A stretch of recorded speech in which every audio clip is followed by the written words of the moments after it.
Moja katika eneo la Mabera, kaunti ya Migori inalilia haki baada ya mwana wao kupigwa hadi kufa kwa madai ya kuiba pikipiki mjini Migori. Familia ya John Mutundi inaeleza kwamba Samuel Rioba alikuwa katika kazi yake ya kila siku alipovamiwa na kuuawa. Kulingana na babake mwenda zake, marehemu hakuwahi kujihusisha na wizi. Familia hiyo sasa inataka idara ya polisi kuchunguza kisa hicho na kuwakamata waliohusika. Mwizi, na nilishangaa sana kusikia kwamba eti ameiba pikipiki karibu na mahali walikuwa wameenda kufanyia trili hii ya usanii wao huu. Sasa mmoja wao akamtupa pikipiki ambayo walikuwa nayo, kumbe akaconfuse kidogo, akashika ya jirani, akashika pikipiki jirani hapo.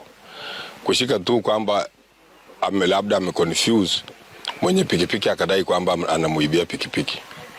Hapo akaita watu eti mwizi, wakampiga wakamuua. Huyo ni ndugu yangu tangu zamani, hajaiba, hajaifanya chochote.